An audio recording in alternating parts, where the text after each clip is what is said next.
Good afternoon, and welcome to what appears to be like a presentation that could be of some interest.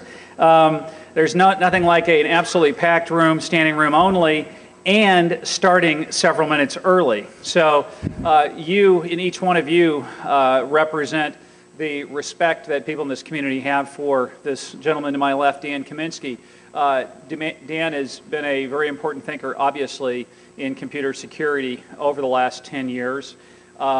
He's worked in a number of top companies out there, including Avaya, Cisco, IOActive, and of course Microsoft, where he worked on enhancing the Windows operating system and different projects. I think many of us were here 2 years ago, 2008. I was here when Dan shook the house. And he shook the house when he shared a mechanism to exploit what had been a known flaw. Recognized flaw in the domain name system protocol. And while the flaw had been known, it was not thought that that flaw could be successfully exploited for malintent or other purposes. Well, Dan laid that issue to rest, but he did it in a graceful fashion in that he discovered the flaw or worked on the flaw to develop the exploit and then shared that with key industry players, I think roughly up to 6 months in advance of him coming to Blackhat and sharing that fundamental flaw, which shook a lot of this industry to its core because the domain name system is so extremely vital and important to the functioning of the internet. It's an honor for me to be here. I'm Rod Beckstrom, by the way. I'm President and CEO of ICANN, the Internet Corporation for Assigned Names and Numbers, a multinational nonprofit organization which is the coordinator of the domain name system. But when I was here 2 years ago, and when I was speaking and doing the keynote, I talked about how the most important thing we could do for security in the internet was perhaps investing in protocols, new protocol development, finalizing protocols, developing those standards, and then rolling them out and implementing them. Because otherwise we're just putting a lot of patches onto a system that it inherently was not designed for security. So that was 2 years ago. That was a morning speech I gave. Then later in the day, Dan shook the house when he announced the fundamental DNS exploit. And so it's very exciting at this Blackhat 2 years later, in part because of the industry's reaction to the exploit that Dan discovered. Many parties came together and pushed DNSSEC to a successful conclusion. So it's my honor to introduce Dan, and not only because he's brilliant and has contributed so much, but I really respect Dan for his integrity and for the fact that he really cares, and he's here to help make a better internet and contribute to a better world. So with that, I hand it over to Dan Kaminsky. Thank you.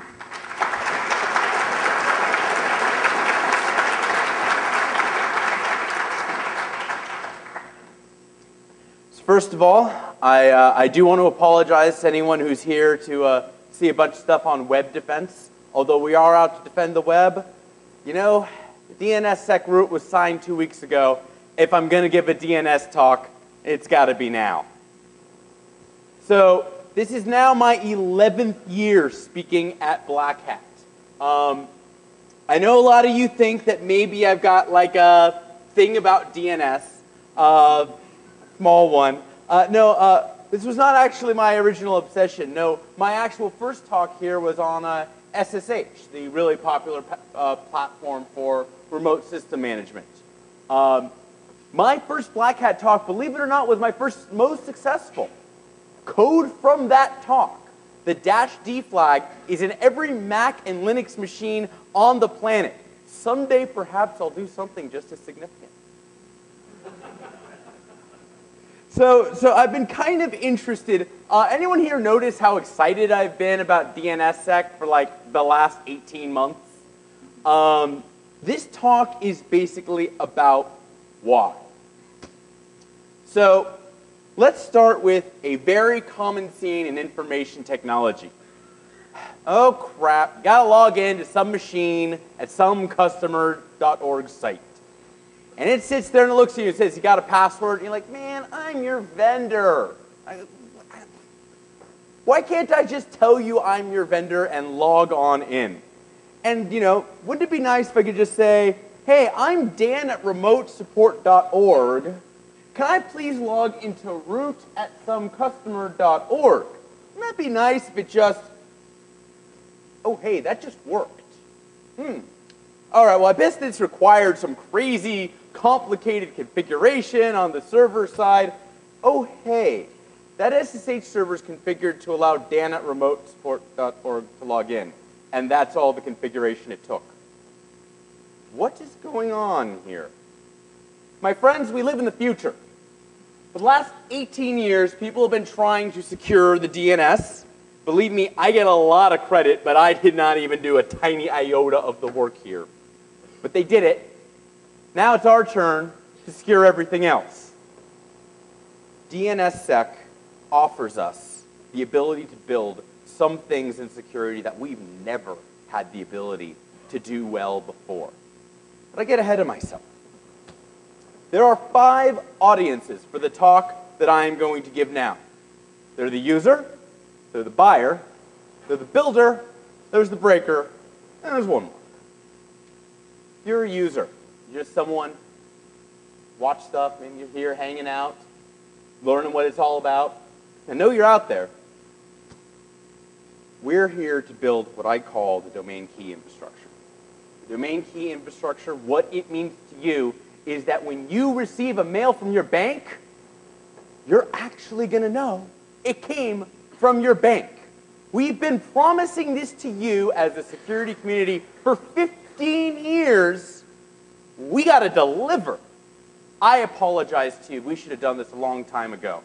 All we do instead of giving you what we say is we ask you too many questions. We make horrible demands on your memory, and we blame you when we screw up. But I'm going to tell you the truth. When we in security fail, it's not because for lack of trying. It's because we've lacked a fundamental foundational element needed to secure the network. If you're a buyer, I'm just going to tell you straight out and bald, DKI is going to increase your budget. Now, 10 years ago, you may have remembered spending hundreds of millions of dollars in your community trying to get authentication under control. Now, on the one hand, it didn't work. Oh, man, it didn't work. On the other hand, it's not like we need strong authentication any less today than we needed it 10 years ago. Verizon Business did this amazing data-driven study, and you know what they found? For all the lead O-Day, for all the cool tricks, 60% of compromises traced back to passwords and credentials. No passwords, bad passwords, default passwords. This problem is not going away, and it's literally 60% of the expense. If you are a builder, meaning you make stuff for people to buy, let me tell you, this is going to refresh your product line. Okay, we've all sold a lot of stuff that doesn't scale. Okay, you can get someone to buy it, and they'll take it to their labs, and they'll run it in a little division. But you'll always note after 6 months, a year, 2 years, they're not really picking up your phone calls, are they? It's almost like once they tried to actually deploy the stuff at scale, it didn't work. Well, you know what? Life's too short to defend broken code. If I didn't think this DNSSEC stuff was actually going to work, man, I got other things to talk about. This is going to work. We are finally going to be able to build out scalable federated systems. Now, if you are a breaker, you are the second most important in this room. Most people believe code is secure until proven otherwise. We know that's not true at all. If you were paying attention to the SSH demo, you probably picked up on the fact, wait a second, Recursion Ventures is making DNSSEC pre-auth in OpenSSH? Yeah, and you're on the right path. We are going to do this. We got to be paranoid. We got to be paranoid like we've never been. And so we're taking the radical transparency route. I am now the chief scientist of Recursion Ventures, and this means I get to say things like, you know what? We are going to fund and work and support an aggressive public audit of all DNSSEC and DKI technologies, starting with LDNS, probably the best DNSSEC library on the planet. You may or may not know Justin Ferguson. If not, you should. The guy's probably one of the best code auditors in the world.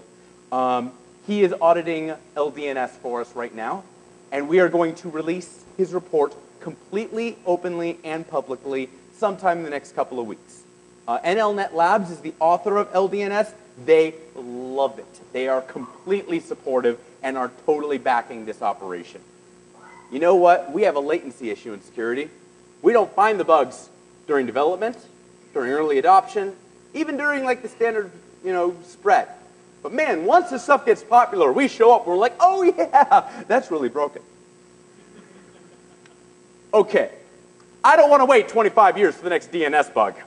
We've got to find this fast. So we will do everything in our power to support that. But the most important is Grandma. Grandma, look around. Grandma, wave to the audience, if you will. My grandmother, this is her 7th Blackhat.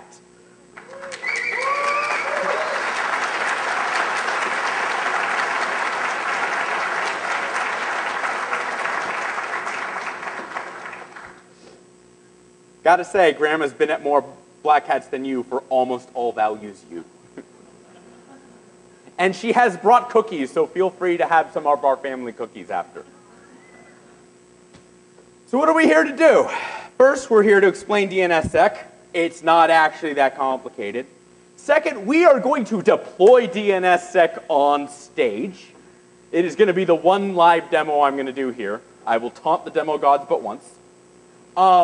I don't have time to discuss everything. It turns out a bunch of code worked at the last minute that I didn't expect. So we can't talk all about how the server-side scalability stuff. But we are going to talk about end-to-end trust and how DNSSEC is actually going to implement it. And finally, we're going to demonstrate the domain key infrastructure working. Not theoretically, not hype, not maybe this is how it could work, right here, right now, on stage, Coder GTFO. Now there's some ground rules. First of all, no religion. I do not care. We do not care about not invented here. Some of the coolest content in this talk was not even my idea. That's fine, because we have an internet to fix. This is a problem that is bigger than any one individual, any one organization, any community, or even any country. We've got to work together if we're going to make this stuff work. We can't care about style. Not don't, we can't. There's something I refer to as Skype's law, which basically says the internet got really messed up in 2001, deal with it. Theoretical elegance is great and all, but it's got to work. And not just work, but it's got to work well. Systems that barely work, barely deploy. There's another talk here. I'm horribly embarrassed I don't remember the name of the speaker, but he repeated some research on looking at what is going on with SSL on the wider internet, and you know what? It's just not very good. A million endpoints out there. Half of them aren't even pretending to be secure. I mean, we're not doing a very good job. So corollary is, we can't cite historical precedent all that powerfully. It's not like what we're doing now is working. We do care about operations. We are not going to win this game by calling people lazy and stupid, no matter how intelligent and industrious it defines us as. We're not going to win through moralization and accusing people of being bad people. And we're really not going to win through regulation. We want a more secure internet. We want stuff where users can find out that they're talking to their bank. We're going to have to do this the old-fashioned way, by delivering better products that are easier to deploy, that are less expensive to deploy, that offer value to the people that are running them. Can security do a better job?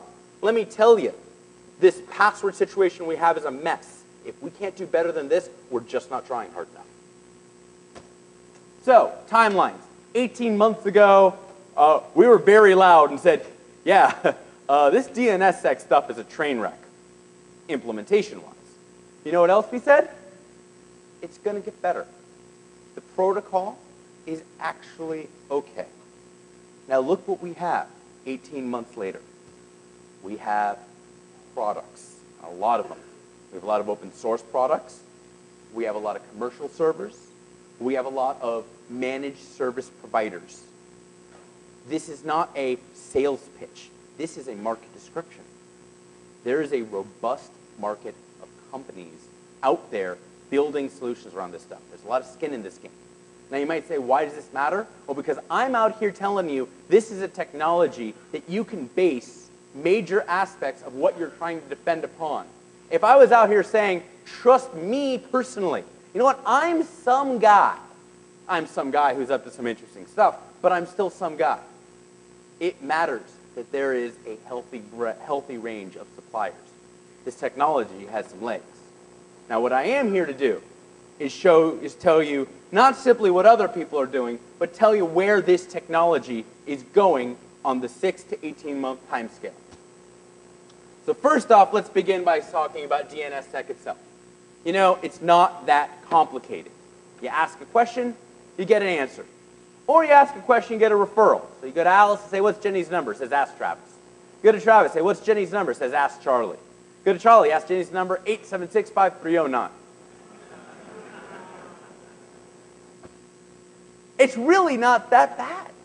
So here's what DNSSEC does. You ready for it? It adds signatures. So, Alice, what's Jenny's number? Ask Travis. Trademark. Travis, what's Jenny's number? Ask Charlie. Trademark. And you might say, no, it can't be that simple. It can't just be a little extra goo at the end. I mean, come on. Is that it? No, I mean, that's really mostly it. There's a little bit of stuff. Referrals now, instead of just telling you where to go, give you a new key, a new way of understanding, okay, go over to ask this guy and here's who he is. So before, you were just told where Travis was. Oh, go ask Travis. He's down by the water fountain. Now you're told, here's how you recognize him. Oh, he's the skinny white guy with the dreadlocks, who's now the chief hardware officer of Recursion Ventures. Welcome aboard, Travis. Are you in the room? Howdy, neighbor. Now, it's not quite so simple. Computers can make stronger identifiers than humans do. Everyone always says, how do I explain public key cryptography? You know what? It's really easy for me to recognize my grandma's face. I'm not so good at looking like her. Bam, you now understand public key cryptography. So,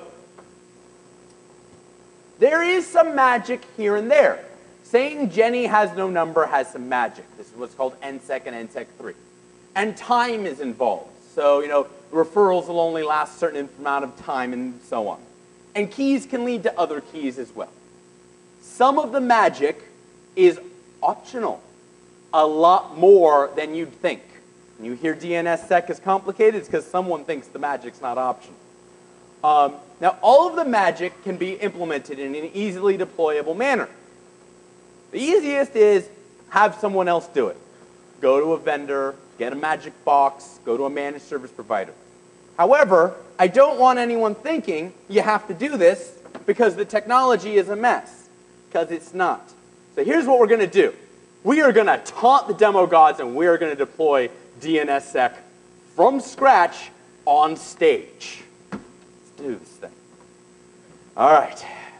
Man, I've heard this takes like 100 hours. There's no way I have time for that. Luckily, I don't actually need that sort of time. So here's what we're going to do, all right? I don't think anyone is going to be able to read that. So we're going to have to log back in here. See, this is the problem with live demos. Let's do this. This is why the other reason why I can't do all the demos live, because it would eat up all of my time. But I think this one is, if there's one thing that people need to see, that this is just not that big of a deal. By the way, does anyone here know about Cygwin for Windows? It basically gives you a Unix shell on your Windows machine. Eventually. Damn, that's not good. Can I get SSH, please? Maybe. Balls. That one work? Okay, the little one worked. I apologize. You're just going to have to believe me for some of this stuff, okay? So here's what we're going to do. We have a standard server here. It's got a couple of zones in it, like doctorsoffice.org and somecustomer.org and navy-dot.mil.org. And, I think this server should have DNSSEC. Let's see what that's going to take. So, First thing we have to do is we're going to go ahead and, so step 1, make the name server listen on a different port. Named.com. I think that's options. All right, let's go ahead and make that listen on port 5003. That's step 1. We have to go ahead and restart the name server. All right, now step 2. We have to run Freebird, which is a totally new DNSX server that we've been developing for a while. So now we've run Freebird. Step 3. There is no step 3. We actually just deployed DNSSEC. So look up at localhost with the DNSSEC flags. I don't know, www.hospitallink.org. Oh, hey, there's actually a whole bunch of trademark extra goo. Man, that really didn't take long. But that couldn't really have worked. I mean, are there DNS keys? Oops, actually, you have to look it up on the main. Yeah, there's a DNS key. There's even a DS key. Huh, this ain't so bad, is it? Now, I know what you're saying. Don't you need to go ahead and talk to GoDaddy? Okay, that I'm not going to do live. Okay, so what do? You go to GoDaddy, put in your zone, say you want to manage DNSSEC, you paste in some numbers, which you got by just saying, look up, in this case, remotesupport.org, look up the DS, you get that value. You say, yep, why don't you push that? You wait 30 seconds, and it's deployed.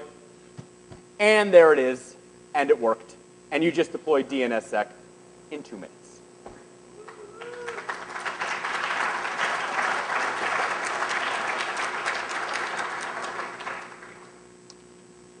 Now you might be wondering, and by the way, that's an end-to-end DNSSEC resolution that you're seeing right there. So why this works? Why was this so easy? I thought DNSSEC was supposed to be a horrible pain in the butt to deploy. Well, DNSSEC was designed to allow key-in-a-vault approach to security. What that means is every once in a while, you take the magic super key out of the box, and then you update your zone in some great ceremony. Now, why was this model something that the DNSSEC people had to implement? 2 reasons. First, okay, guys, they've been working on DNSSEC for a long time, which means, 18 years ago, 15 years ago, 10 years ago, CPUs weren't very fast.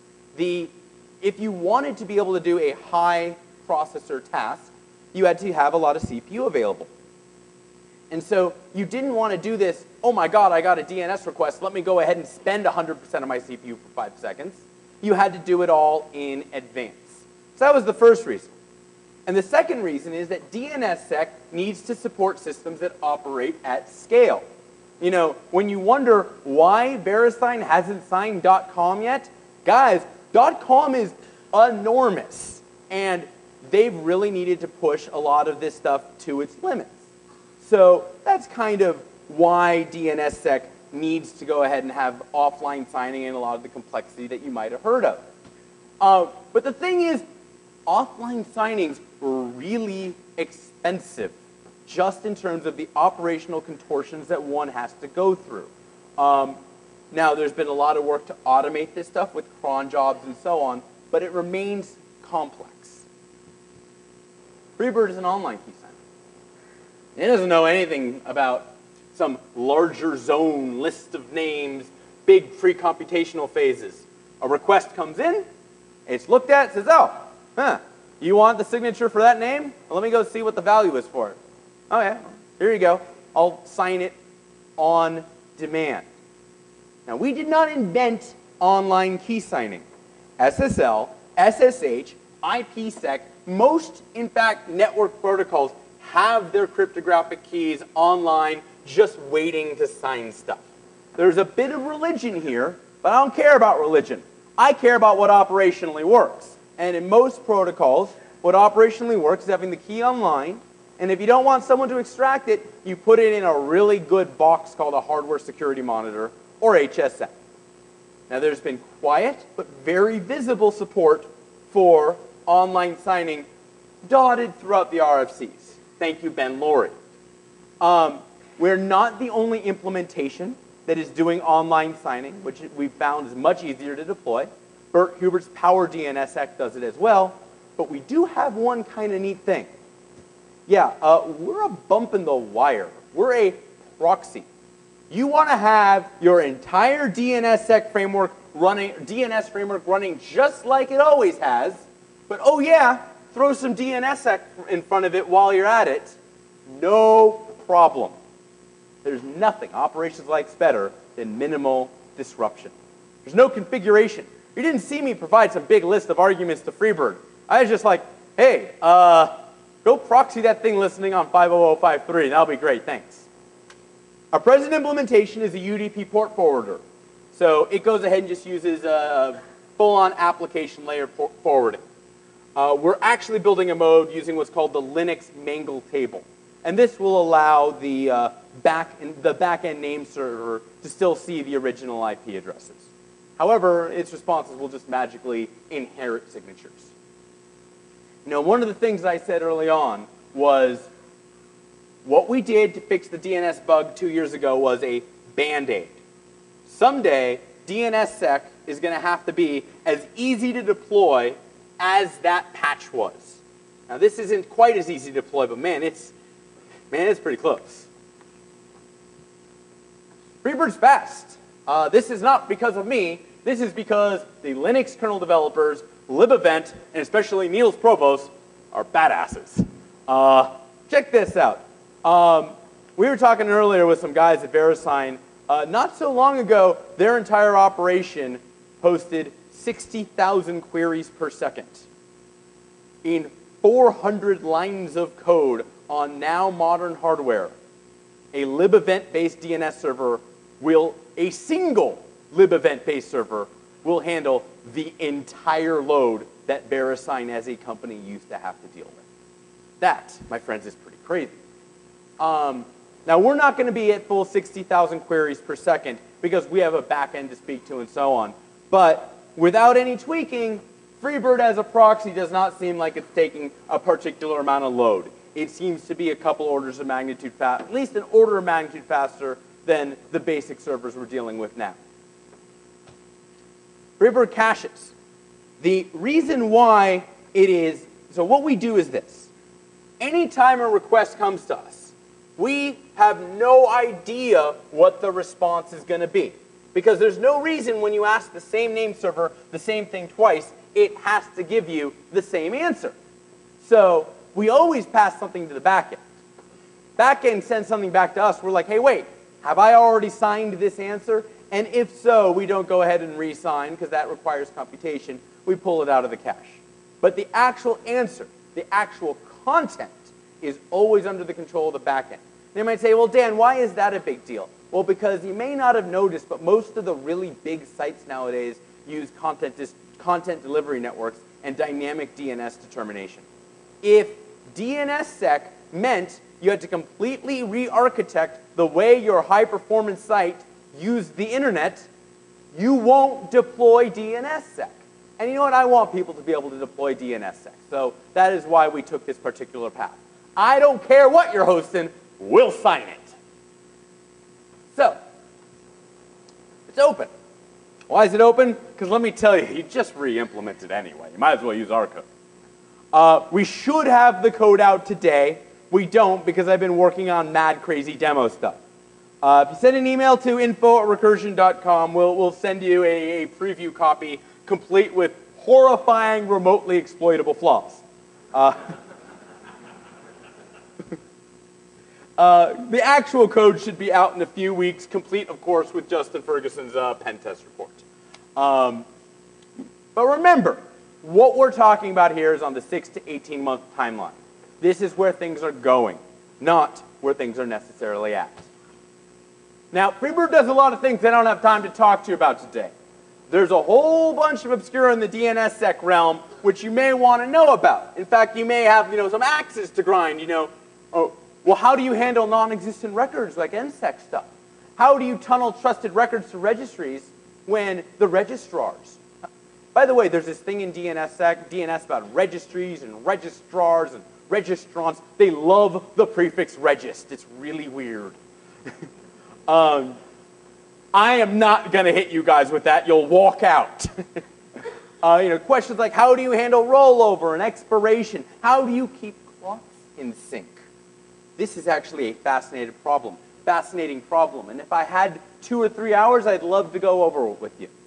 But instead, there's going to be far more complete slides posted on recursion.com. Check them out. Or come bug me after and hit me with all the crazy stuff. Believe me, we've been thinking about this stuff because we're making some pretty big bets that this is how we're going to secure the internet. At least against a portion of its problems. DNSSEC does not solve everything. So, towards the domain key infrastructure, how do we actually do PKI, but this time it works? Perhaps DNSSEC is easy to deploy, but so what? Distributed authentication is only interesting if it provides end-to-end semantics. Meaning, I've got a machine, I've got a desktop, I've got a phone, you've got a machine, a server, or whatever, somewhere in the cloud. I want to have an end-to-end connection, meaning I don't want to have to trust my local name server. Isn't trusting your local name server and hoping for the best the model of DNSSEC? Well, some people thought it was. The basic mode in DNSSEC is what's called the AD bit. And what the AD bit says is, oh, hey, client, check it out. I actually securely resolved this name. It's cool. You can trust it. Yeah, so? Look, I know Starbucks. I like Starbucks. I drink their coffee. I'm not trusting Starbucks to tell me the certificate of my bank. This I am not going to do. So, no application on earth is going to alter the user experience based on the AD bit. What do we do? It's not enough to just trust. By the way, if you're not familiar with the architecture of DNS, I better explain it now. So the deal is you have this hierarchy, you have to go around between Alice and Travis and so on. Well, that's a lot of work, especially if you're a machine from 1983. So what we did is we had these servers called recursive resolvers. And they go ahead and they bounce around and do all this work. And then they come back and they're like, hey, I heard that Alice's number, that Jenny's number is 8765309. This becomes interesting in DNSSEC because here's the question. Do you still go to that recursive server and say, hey, go around and get me some information and tell me what you got? And the answer is, well, if he can be useful, if he can tell you things you actually want to know with a full trust chain, maybe. But at the end of the day, you don't trust him. You want to know and validate for yourself, or you're just going to have to do it yourself. So how does this end up working? How do we get full keys out of DNSSEC from some server on the internet to the phone in your hand? It turns out there are 4 mechanisms. They are chasing, tracing, wrapping, and packing. Let's go through each of them one by one. Chasing, going up the stack. When you have a signature, a so-called RR-sig, say you have a signature for www.foo.com, that signature says who it's signed by. So www.foo.com was signed by foo.com. Foo.com says, oh yeah, I'm signed by com. Com says, oh yeah, I'm signed by root. And then you were sitting there and you know how to recognize the root because the DNS root, as of 2 weeks ago, was finally signed. So now, if you're a chaser, if you're a chasing validator, you don't need to have all these intermediate keys. You just keep hopping back up. You go from the foo signature to the www signature to the foo signature to the com signature to the root signature, and you're done. This works and is implemented in LDNS today, and it takes about 10 lines of code. There's going to be a full sample kit and API implementation in the Freebird release package. But basically, it's a matter of running a few calls. What's the result? Well, here we go ahead, and we're sitting at a desktop, and we say, please chase back spooky.navy-dot-mil.org, and we chase it all the way back. LDNS is so nice, it even renders the pretty picture that you can show in your slide decks at Blackhat. Cool. End-to-end trust. Now, there are two problems with chasing. First of all, it requires you to go back and forth with your local name server. Your local name server is going to keep giving you these little slices of what you want to know, but you have to keep asking. Now, if your name server's on your local network, big deal.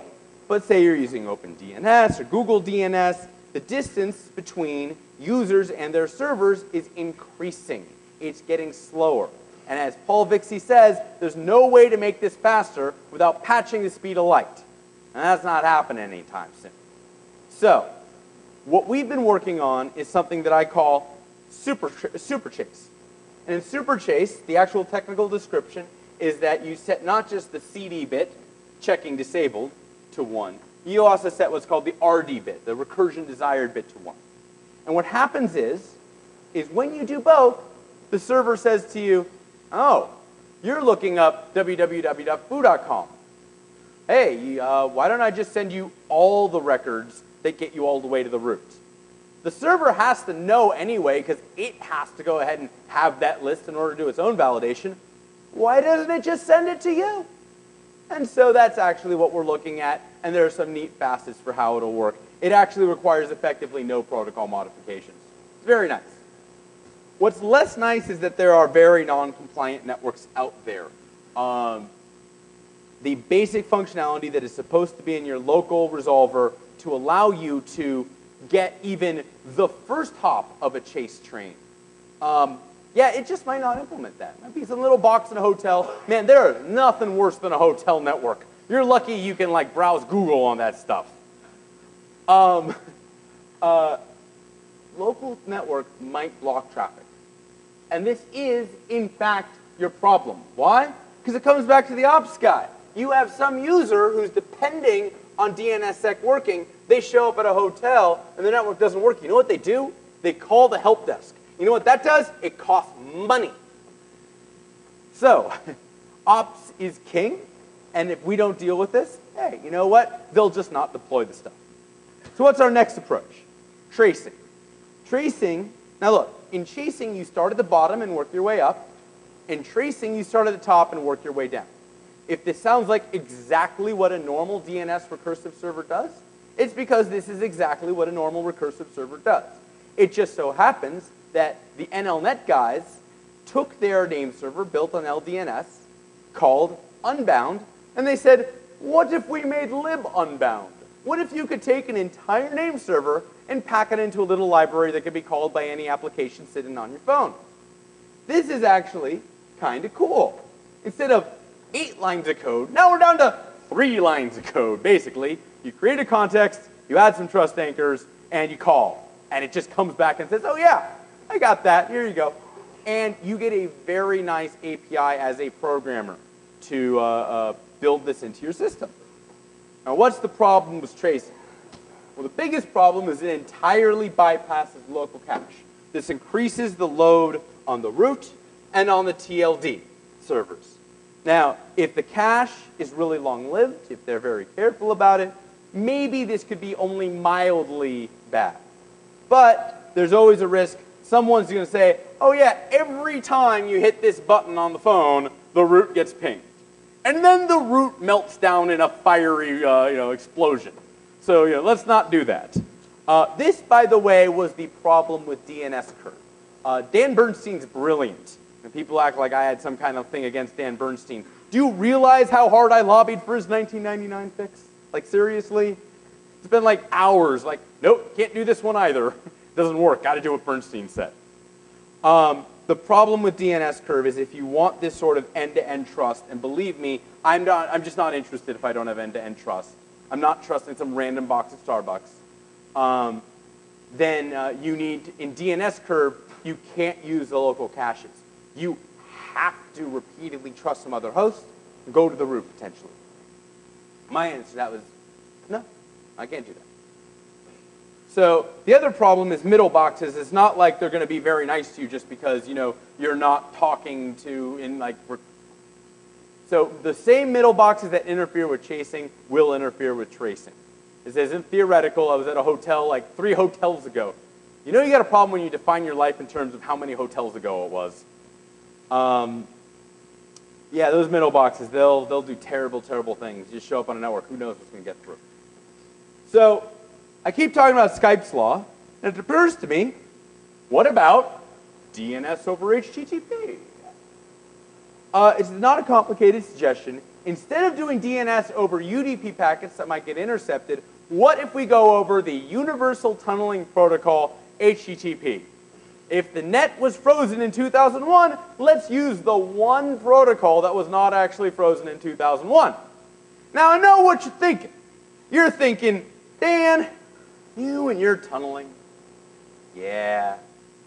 But no, beyond that, you're probably thinking the performance implications of tunneling large amounts of DNS traffic over HTTP must surely be enormous.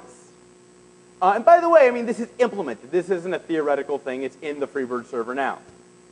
So how much does the HTTP tunneling slow things down? 10%? 20%? 50%? 90%? Well, so I got the actual data. It actually makes it faster. What?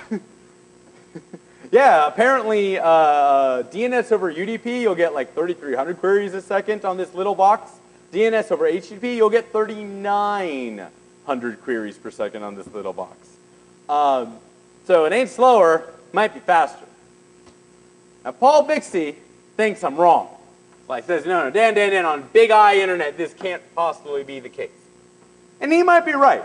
Look, being wrong is fine. Being wrong just means the world is more interesting than you thought it was. It's cool. There's tons of stuff in this talk that might be wrong. Even with a significant penalty, though, Super Chase over HTTP should actually work pretty well. And so within the next couple of weeks, Recursion Ventures is actually going to put a DNS over HTTP service up in the cloud. You know what? DNSSEC has to work. If it means we've got to help people tunnel their way to get DNSSEC chains, well, bring it on. Wrapping. Wrapping is cool. So there's this Kiwi, New Zealand guy. For those not in the know with the Kiwi name.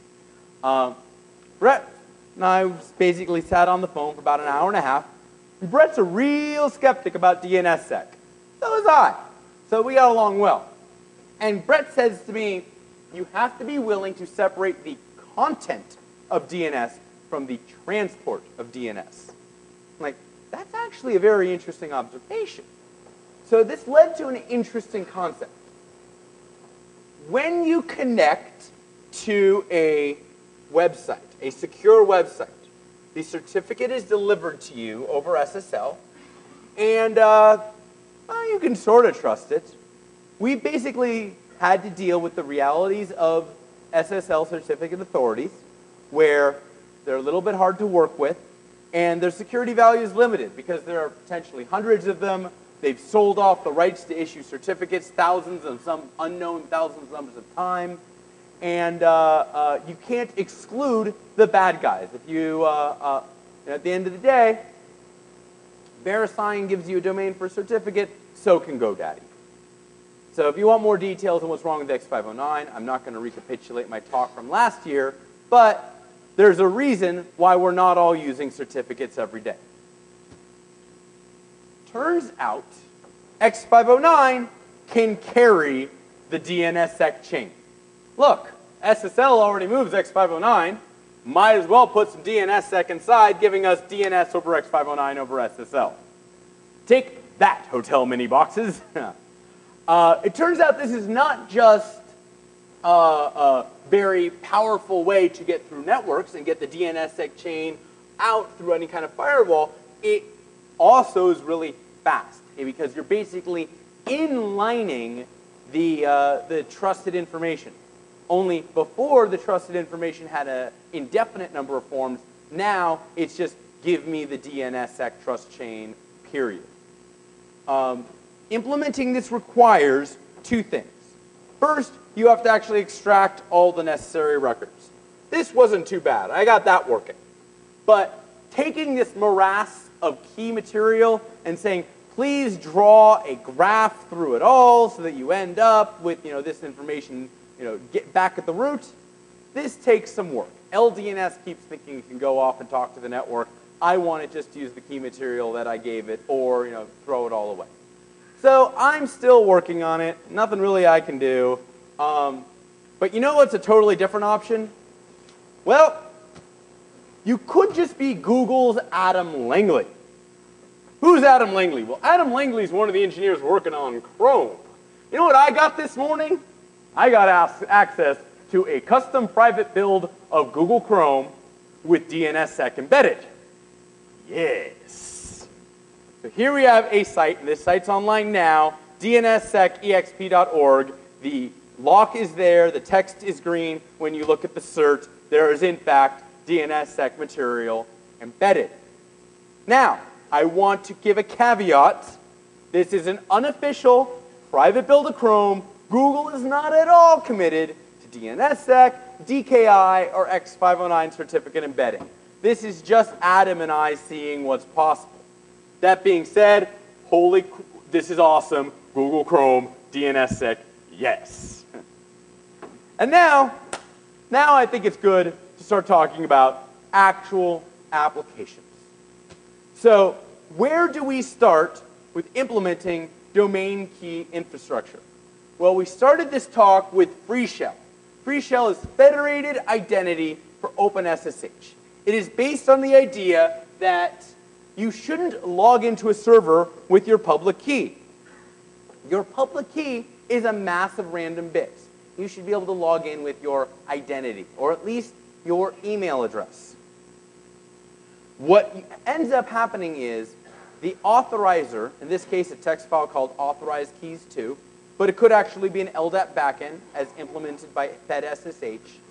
What happens is the server knows, okay, here's an account. Let's see who's allowed to come in. Okay, you're claiming that you might be one of these users that's trying to come in. It will look up in DNS the actual public key that you're supposed to use to get in. And how does it know that this public key it looks up is actually yours? It's able to simply check the flag. By the way, when I did the end-to-end resolve, when I went ahead and directly got the key material for this SSH public key, did it chain back to root? Not did I ask anyone else, not did I hope for the best. When I got the key material, does it say, this is in fact dan@remotesupport.org's key? Is it him? If so, I let him in. If not, I say no. This was built in a couple of hours. This was not complicated. Guys, we have been suffering through broken federation systems as an industry. Everyone here might not know what federation is. So let me actually explain that as well. Grammar. So there are thousands, tens of thousands, hundreds of thousands, millions of organizations in the world. The old model of how computer people thought the world worked is all you need to do is talk to people inside your own organization. You know who's not inside your organization? Customers, or suppliers, or business partners, or vendors, or contractors, or temp agencies. When you're a company, that which is inside and that which is outside can get kind of blurry. It's just the way it is. And so one of the things we need is the ability to operate across organizational boundaries. Now note, email just works fine. Have you ever been on those threads where everyone ostensibly works for the same company, but there's like 20 different email addresses at the end of everyone? It just works, right? Why? Because email is fully federated, meaning it operates across organizational boundaries without a care, because everything chains back to the same root.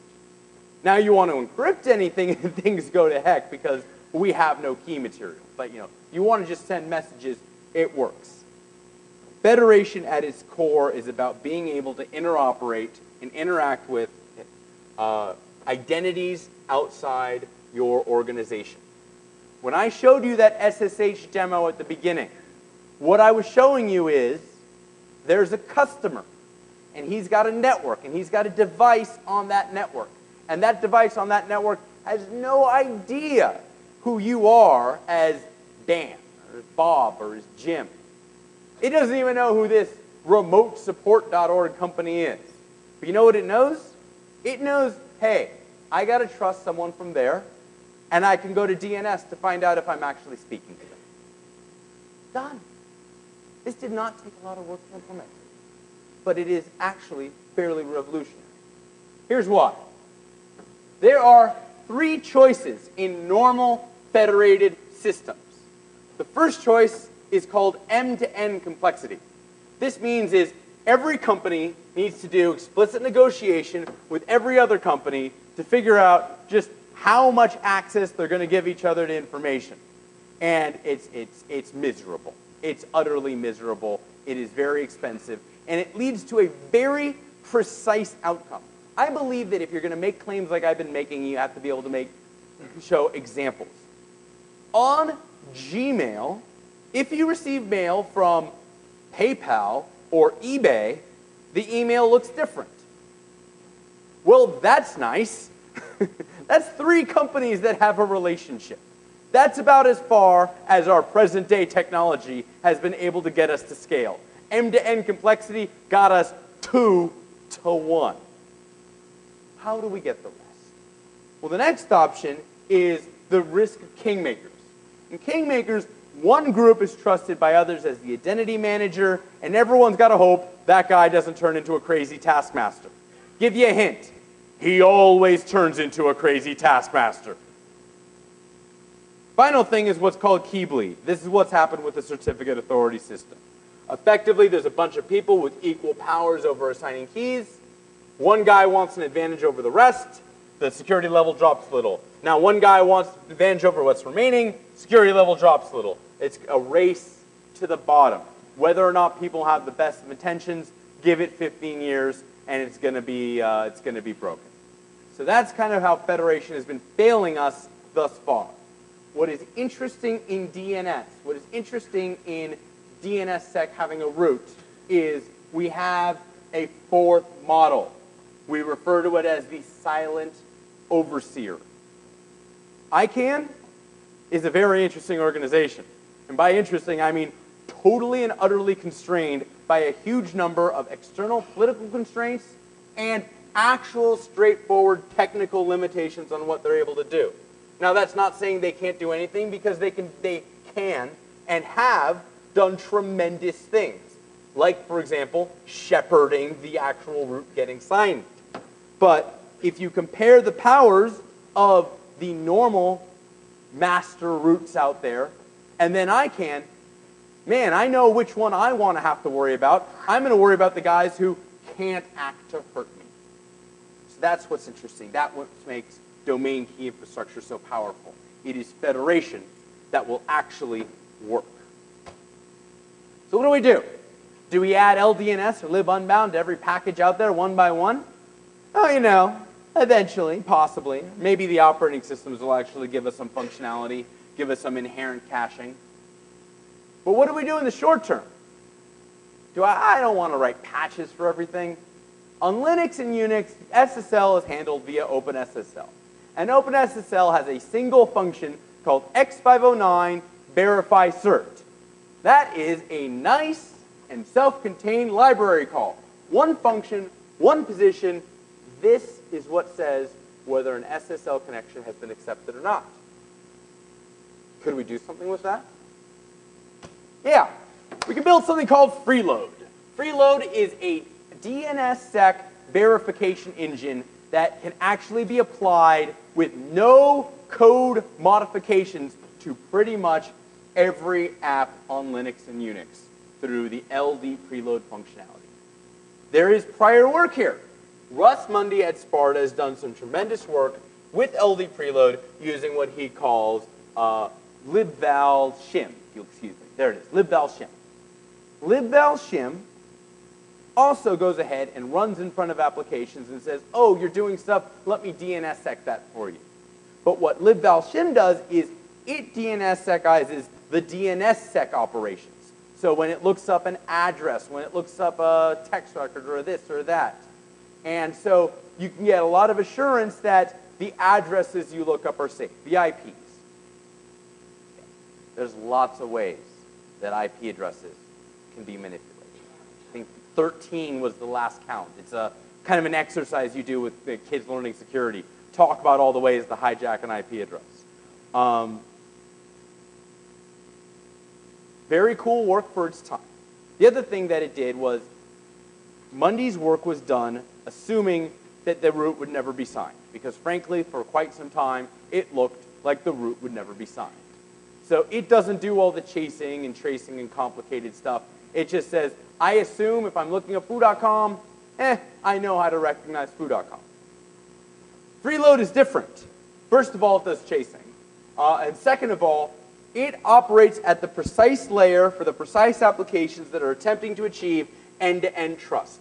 It hooks SSL, not DNS. And it says, we're going to make sure that if an application is trying to make a secure connection, that what it speaks to, that the certificate validation process goes through a DNSSEC validation path.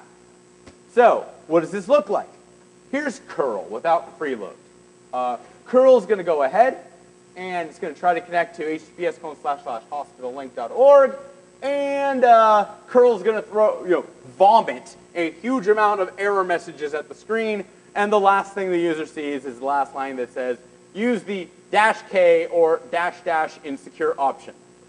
Because one option for turning off certificate validation wasn't enough for users. They had to have two to make sure the user didn't send a complaint mail. Okay, so that's lame. You know what would be awesome? If you could just put the fingerprint of the SSL certificate in DNS, and now when you connect to hospitallink.org, the fingerprint is looked up and it says, oh wait, this certificate I see, it may be self-signed, it may not go to any certificate authority, but DNSSEC is cool with it. What does that look like? That looks like this. Curl https, hospitallink.org, and this is the story all about how my life got twisted upside down. So, but just to be sure, so you can see that this is actually working, if you export the variable DNSSEC debug equals 1, you will actually get a bunch of debug symbols or debug messages put out showing you the library interposing itself and injecting DNSSEC validation. If you go ahead, now what the schema is now, this is deliberately incorrect. There's a whole bunch of work from a whole bunch of people to figure out the exact right way to put that hash, this figure. So the deal is you have a certificate. When you summarize it, you get a fingerprint or a thumbprint, and it looks sort of like this. The question is, I can go ahead and for any name, I can get a value out. What is the best name to get the best value out? There are a bunch of ideas, but I don't want to go ahead and step on some people's toes, so just accept this is the wrong way.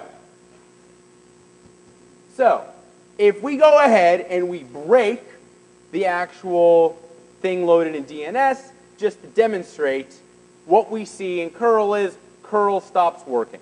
Even though it's doing a lookup in DNS, the wrong signature came back, and therefore it is rejected. How cool is that? Now when we fix it, curl works. You know what else works? wget works. You know what else works? Postfix, Postgres. You want to do secure database-to-database communication? MySQL. Apache. Why would Apache be interesting? Well, there are these things called client certificates. In client certificates, the server does not authenticate you. You authenticate yourself to the server. Now, client certificates haven't worked very well ever since they came out. And the major reason why is, how does a client certificate, which by the way might live on a smart card, how does a client certificate you get from one site work on another site? Well, this is a classic federation problem, and federation has been a disaster. Now it's very easy. You just look at the name you're offered. It's like, oh, you claim to be Dan at recursion.com or recursion.org for now. Let's go to recursion.org. let's see if you actually have the key for recursion.org. Let's see if that works. There is so much development to be done. This is why I'm interested in DKI. But let's keep the focus on browsers, why don't we? OpenSSL is great, but browsers don't use it. Internet Explorer uses Crypto API. Firefox and Chrome use NSS. Also, there's no LD preload on Windows. What to do? Well, there's HTTPS proxy. PDP at Gnusis and actually put together a small little application that dynamically generates the appropriate certificates such that on a man-in-the-middle secure proxy session, SSL can be interposed. The way it works is that you basically tell your browser, hey, this proxy, it's got a root cert, it's God, you can trust it, it's cool. Based on the work of Uzuki Hisao and Andres Riancho and Dave Itel. Now what is sent over the wire on a secure proxy link is connect, www.site.com, a port, and then HTTP 1.1. What's interesting is that is enough for us to build what I call Foxy. Foxy is a remote validation proxy for production browsers. So, we can provide clients, just as before, a custom root certificate. Before the SSL connection is established, we get the name of the domain the client would like to connect to. For each connection, we can provide a custom root signed certificate. Remember, wildcards don't work nearly as well as they used to. Sorry about that, we broke that last year. The browser will trust us. We, however, will only proxy if the real server passes SSL validation. Now, of course, we're running freeload. So for us, passing SSL validation includes passing DNSSEC validation. And what do we get from this? We get the browser lock in IE out of DNSSEC. And we get the browser lock in Firefox out of DNSSEC. And we get the browser lock in Chrome out of DNSSEC. Not sometime in the future, we get it today. There's a neat trick. Remember no religion? There is something very sneaky we can do once we've outsourced validation. And it doesn't involve DNSSEC at all. In fact, it barely involves DNS. Wouldn't it be nice if we could bootstrap trust with nothing but a domain name? Well, we could have a self-certifying URL. I didn't say it's pretty. You can even put it in front of an IP address. No DNS at all. About 152.151. Now, this would seem kind of strange. I actually based this off of something called the self-certifying file system.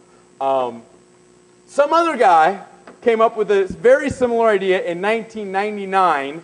Theo Bernstein did his stuff. Guy gave SFS HTTP, which is what I was going to call it, and his name was Michael Kaminsky, and Michael's my middle name. Weird. There are some scalability issues. Links do work securely, but man, if that cert's ever lost, you lose access to content. But still, it's kind of cool. So at this point, most people think it's time to get rid of the certificate authorities. Oh, no. Actually, it turns out CAs are more valuable than they have ever been. Because in the real world, we have two different things.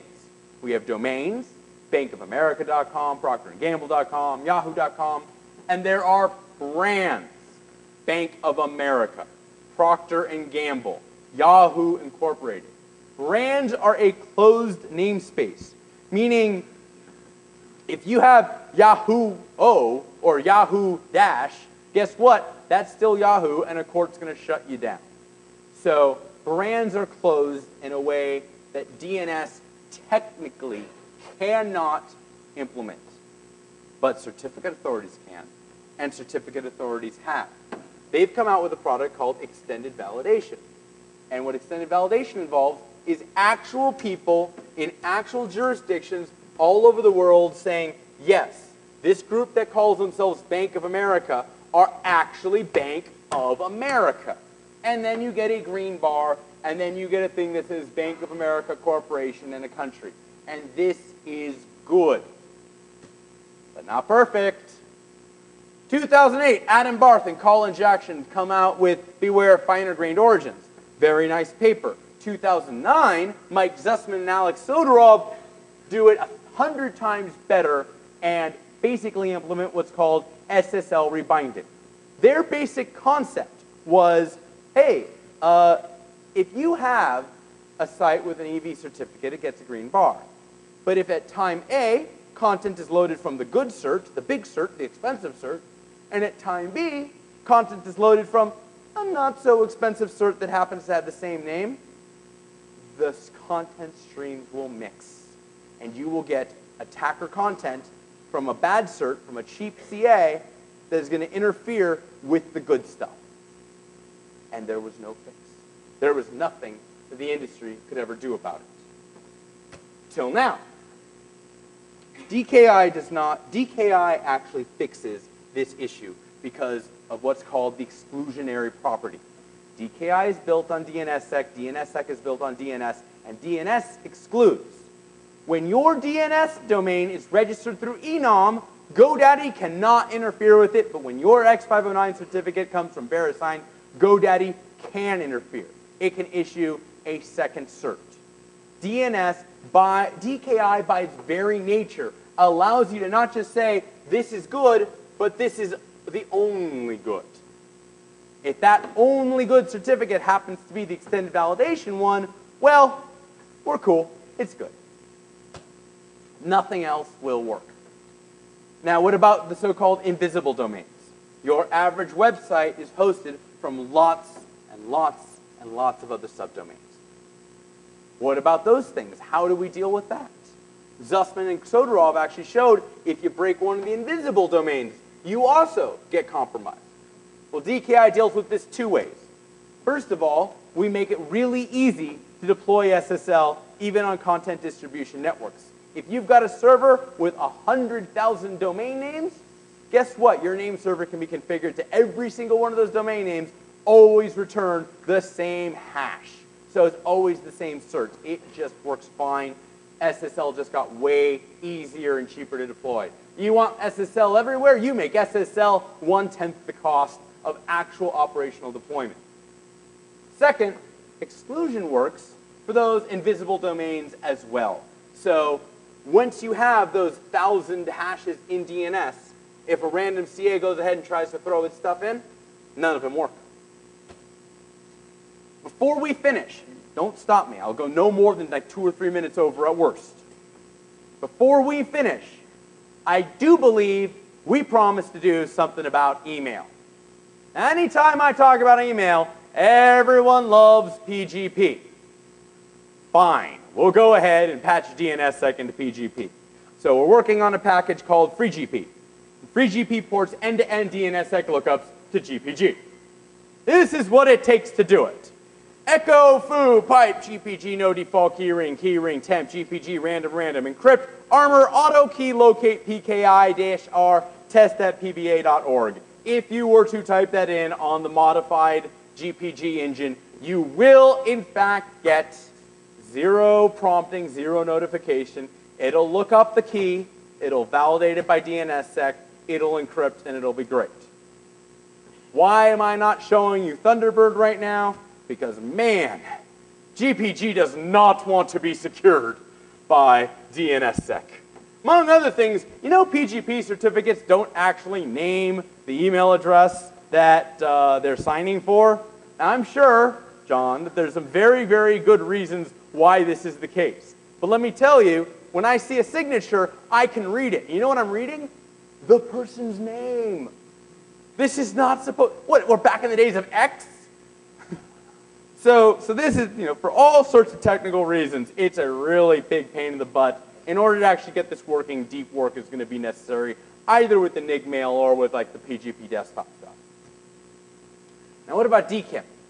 DKIM is kind of neat. DKIM is a way of putting not actually a certificate, but a public key in DNS. And it is a way for 2 mail servers to identify one another.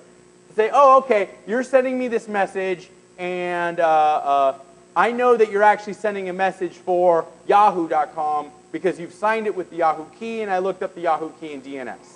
If there's anything that you would think would be perfect for DNSSEC to help, it's DKIM. Well, there's a little problem with DKIM. There's absolutely no user interface to it in the world right now. Maybe there could be, but as a note, DKIM has no facility to authenticate not merely the mail server, but also the user at play. DKIM just doesn't do that. Right now, it is fundamentally an anti-spam system, not a replacement for generic secure email. So what else could we do? SMIME. SMIME is very interesting. Doesn't exactly have the coolest reputation out there, but it is actually the most widely deployed secure email system on the planet. It is in Outlook, which means it's in pretty much the entire Fortune 500. It's in Thunderbird. It's not in Gmail. The Gmail plugin doesn't do signature verification. If you don't do signature verification, I'm not talking to you. But SMIME has key management problems. Like everything built on X509, certificates have key management problems. It's not its fault. The big thing that really kills SMIME is lack of exclusion.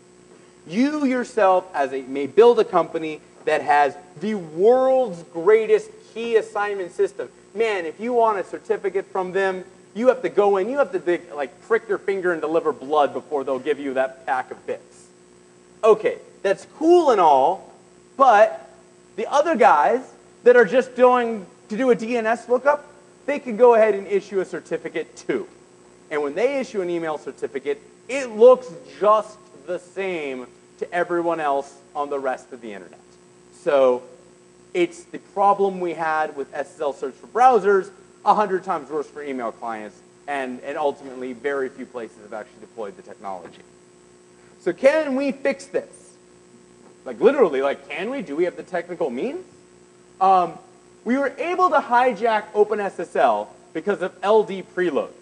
We're able to hijack the browsers because they have a piece of proxy functionality. How are we supposed to hijack Crypto API? I mean, it's got an extensibility point for rejecting certificates through its revocation engine, but it does not have a way to say, I want to write a plugin that accepts certificates. Now, maybe I could write a custom Outlook plugin, but that stuff's really undocumented. There is another trick, but it's way too hideous to talk about. Guess we're hosed, right? So, who here can recognize this astonishingly bad idea? No one? Aww. So, there's this thing in, especially the Windows world, called API hooking. It is normally used to cheat at video games. Oh yeah, we're hooking crypto. We're hooking crypto in Outlook. So we're putting together a package called FreeCAPI, DNSSEC validation for Crypto API. Crypto API has a function called CertGetCertificateChain. If it returns true, the chain is valid. What's really cool is that you can inject code in anything and say, hey, I want to be called when this application calls CertGetCertificateChain. If you debug your injected function, you actually get full debug symbols just for where you are. It's I don't care about the rest of Outlook, but right here at this line of coding, you're oh, okay, so here's pcert info and subject and algorithm and public key and issuer unique ID. Okay, I'm not usually a binary guy. This is awesome for me, so give me a break here. So here's the demo. And this is the last demo I want to do, and I wish I could do it live. We have a signed email here from dan@thebank.org. You can tell it's signed because there are 16 pixels that put a nice little award on it. But it's signed. Suppose we go ahead and we use this actual tool normally used to cheat at video games, remote DLL. What if we go ahead and we inject our code in that adds DNSSEC checking to Crypto API? What happens? Bam! Doesn't work anymore because we didn't know. We only put in the checker. We haven't actually put in the DNS records yet. So what do? We go ahead, we go to the certificate, And we see it's got this fingerprint 46, OC, 1B, E3, so on. And we go ahead and in this overly simplistic, incorrect encoding, we put that in as dan.smpka, thebank.org. And that's now what's going to be looked up securely via DNSSEC. Now, we have mail from the bank, signed by the only key in the world that can sign it. It's about time. So, perhaps now we can apply more than 15 pixels for security and identity. This, my friends, is where EV needs to go next. This is how we fulfill our promise to users that we have been failing at for 15 years.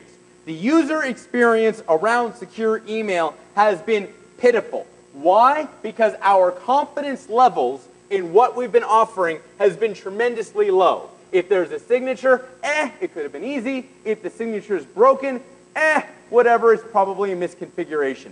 How do we do better than that? We use DNSSEC to strongly validate the actual key that's been used to apply the signature. We can be much more powerful, much more flexible. And once we get to the point where not only do we see that there's a signature, but it's an EV signature, we can actually show the user we have a very strong reason to believe this mail you got actually came from the bank. So, in conclusion, new era begins. The root is signed. The market is ready. It's really time to build. It's really time to break. Let's work on DKI and fix the net. That's what I got.